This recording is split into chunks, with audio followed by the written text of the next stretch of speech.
Hello everyone, I am Teacher Belle and welcome back to my channel. The new Arduino and Tinkercad tutorial every Monday. Today we will build a fully working automatic safety alarm system. I will guide you exactly from placing parts to testing it. So let's start right now. Step 1. Drag and place your Arduino Uno, then add the breadboard on the workspace. This will be the base of our whole project. Step 2. Connect our temperature sensor. Left pin to 5 volt, middle signal pin to analog pin AO, and the right pin to the ground. Step 3. Connect the red LED, the long positive leg, connect the 220 ohms resistor to digital pin 9. Then the short negative leg to the ground. Step 4. Connect the green LED, the long positive leg to 220 ohms resistor to digital pin 13. Then the short negative leg to the ground.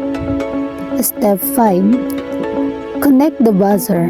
Positive leg of the buzzer connect to the digital pin 8, then the negative leg of the buzzer connect to the ground.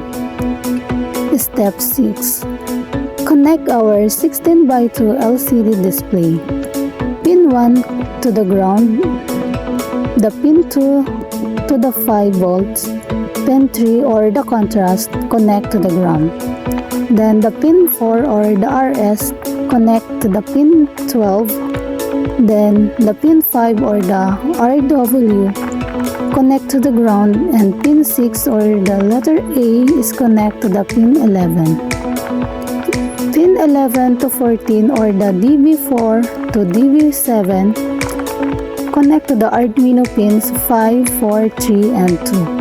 For the backlight, pin 15 or the anode connect to 220 ohm resistor to the 5 volts or positive rail of breadboard.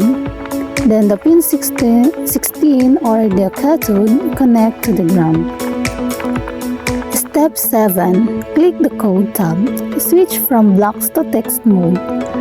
Delete the default text and paste this complete working code. Our alarm triggers at 45 degrees Celsius. Anything hotter will activate the alarm.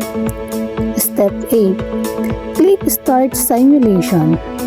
When temperature is above 45 degrees Celsius, red LED is on, then the buzzer sounds. LCD shows fire detected. When temperature drops below 45 degrees Celsius, alarm stops. The red LED off, then the green LED is on. It shows the LCD system safe.